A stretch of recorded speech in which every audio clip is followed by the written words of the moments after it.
about having no income. Yeah. How that man could leave you without making adequate provisions? That is unspeakable to me. That is cowardice. It is. I mean, he will not get away with this, honey. What that man has done to you is against the law. I don't think it's technically against the law, Pam. By any law of God or man, that man is a criminal. I'm not angry with him. Oh, you should No. be. You should be on freaking fire. Everyone has to deal with things in their own way, don't they, Pam? Okay, but what is it for? Commitment. What do we get married for? What, for shits and giggles? He took and he took and he took from you, honey, only to vaporize without so much as a thank you note. I know. I mean, when I think about what she did for him every day of his life, but especially on the darkest night of most recent memory, we are all huddled together down there in my basement suite, and where is he? Out there in the driveway, tarping his frickin' boat like a child, refusing to shelter in place as instructed, and who had to go out there and get him? That's right. I mean, that's commitment. Showing up for people when the shit hits the fan. That man owes you his frickin' life, and he just turns and walks away? And he had his reasons. Oh, please. What justifiable reasons could he possibly have?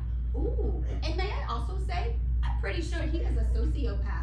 Not once calling, not one GD email to inquire about the woman who risked her life to save his. Pam. I'm just saying. And you're right. But anyway. Oh, I'm sorry. I'm sorry, honey. I didn't mean to. It's okay. Oh, I'm You made sorry. some good points. I'm sorry. I'm sorry. The main thing is, it's going to be okay. You're stronger than even you know. Thank you, Carol.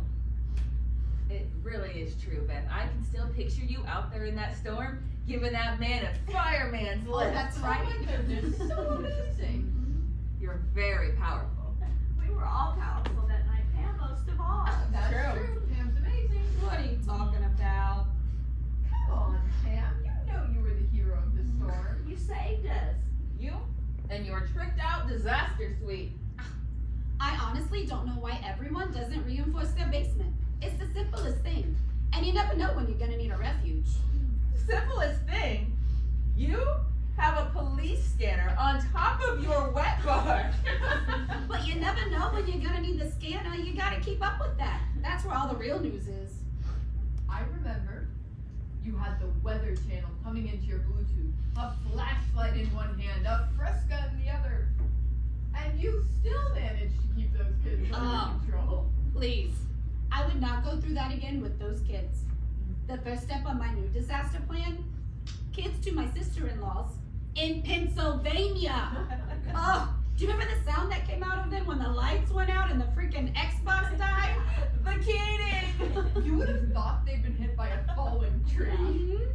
And then the sound that came out of you when the cordless phone died. Never again. That's why I had the panic button installed. It can be raining nuclear waste out there, and that thing will still work. Remember when it looked like the surge was going to cross Ocean Avenue? It was scary for a second there. I remember. I was pretty sure we were about to lose everything we had. You guys, do you remember the next morning when everybody was digging out and the power was still down and Dan brought out his grill to the middle of the cul-de-sac and started cooking us all breakfast in his boxer shorts? Dan will be Dan. Bring out your perishables. Everybody, bring out your perishables. So fun. It was like, we barely know these people. Do you really need to be out there grilling in your briefs? What are you talking about, barely know these people? When you go through something like that, you're family. That's right. That's right. For the rest of my life, I will always be grateful for that night. It showed us that we can rely on each other when the shit hits the fan. And I think it was the first time we were all in the same room together. That's right. Everyone on the whole cul-de-sac together. Yeah, except Bill. Right.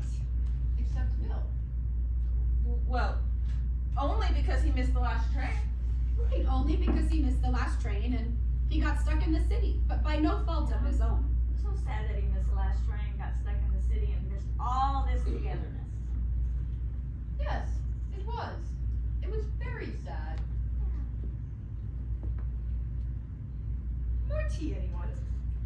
No, I'm gonna no. be up half the night. I Might as want well. to, but I can't. All my life, I've drunk 6 cups of tea a day. And now, all of a sudden, on cup 2, I'm getting these stabbing stomach pains. That's Oh, that's not not good. It's like I woke up one morning 10 years older than I was the night before. That's how it happens. Yeah. The other day, I injured myself eating a carrot. What? No! Really? Oh my I was sitting at my desk eating this carrot, and I guess it was sort of a fibrous carrot, but not so much that you notice. And I'm chewing along, and I turned my head sort of quickly to look at something, and I injured myself. I mean, seriously That's injured. terrible. I'm in PT for this injury. Is it painful? It's painful and it's humiliating. I mean, what kind of a story is that to tell? Hey, how'd you hurt yourself? Well, I was eating a carrot and I turned my head. Well, we're weak. You're weak. And we are full. You know what it is. We don't do for ourselves enough. That's right. That's right. We're helpless. We've gone soft as a people. Well, I'm not helpless. I'm trying not to be weak. I'm on the tier 10 plan with my guy Zane at Equinox. I still can't bring in the groceries without my joints hurting. Oh.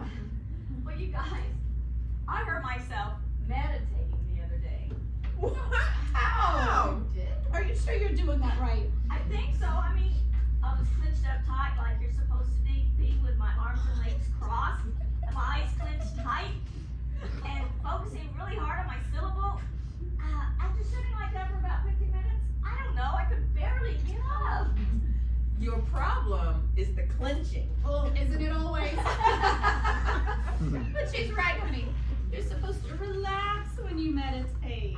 I don't know, that's not what the article said. Well, you should see someone about it and don't wait. Don't walk around on it. You know who you should see is my guy Farnaz. Ooh. He's the best acuhypno-chiro in town. You should see orthopedist, honey. You know what? I'm sure it's gonna work itself out. Or it'll cause a domino effect through your entire body and you'll end up riding a Jazzy from Trader Joe's. Don't wait. We're weak. That's what it is. We're like show ponies now. When I think of what my grandmother, God rest her soul, had to go through, and not just in Abruzzo, which was a very difficult country, but here in America, what the women had to go through in those days, the effort, the physical labor to get the simplest things done. I mean, you killed them young, but at least they could do for themselves. They had skills. I don't have skills. No one has skills. I have skills. Well, I don't have any skills, and that's why I'm gonna call you gardener, Carol. Oh, Gardener. No, that's not serious. You hired a gardener? That doesn't sound like you. No, I didn't hire her. She hated her. I didn't hate her, for goodness sake. She just wasn't a good fit for the neighborhood. Well, I'm desperate. You guys, I haven't mowed my lawn in 12 weeks. We know. Well, don't call that woman if you're looking for someone to fix your lawns. She's against lawns. She wouldn't even talk about lawns. She's not even a real gardener. She's really more of some forest ranger type. What, like a Smokey the Bear type? No, she stood right here in my kitchen and told me she was going to rip out my lawn and put some primitive forest in instead. A forest permaculture? Those may have been her words. Carol, that's crazy. I was just thinking about permaculture and now here you are doing it in my own backyard? No, I'm not doing it. It was just a big misunderstanding. What's a permaculture?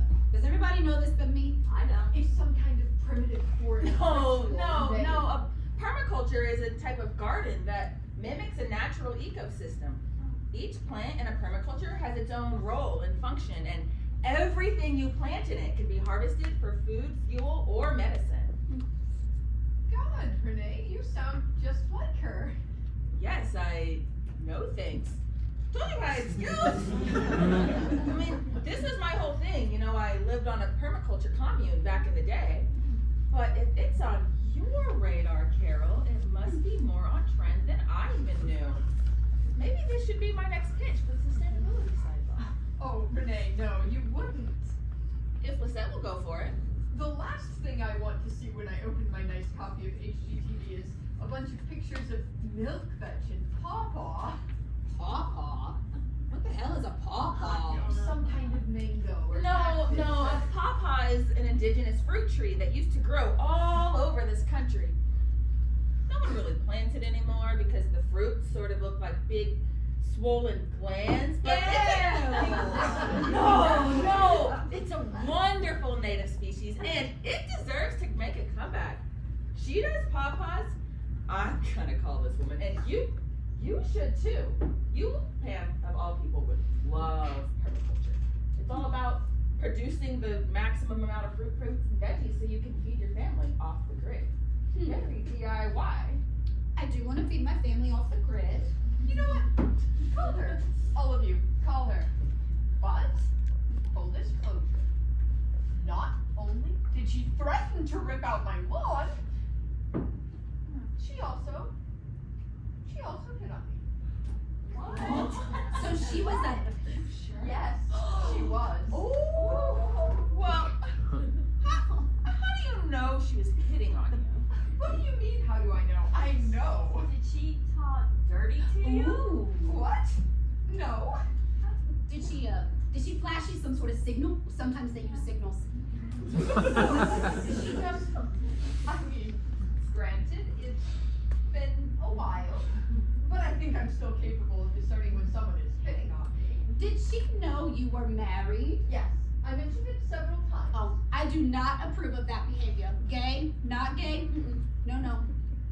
Maybe you just, don't take this the wrong way, Carol, but maybe you just imagined it? I did not imagine I'm it. not questioning your experience. I'm just saying it's kind of a cliche. The straight married woman assuming the lesbian service person is hitting on her. I remember when I was with Nadine and we would go to the bars around Providence. And she was Yes, honey, we know. When you were in college, you were a big old lesbian, and you did many bad things. And everyone was very scared of you. We know. We know. going to say that Nadine would often get misread as hostile when really she was just gender non-conforming. But I didn't realize I was bringing that subject up so often. I'll try to be more mindful about it in the future. You really don't bring it up that You often. don't, honey. I'm sorry. I was kidding. Come on, I kid. I'm sorry. I always enjoy hearing about that time in your life. Me too. Okay, everybody, it's fine. I'm fine. So what exactly did she say to you, this gardener? Oh, she said I had a pretty mouth.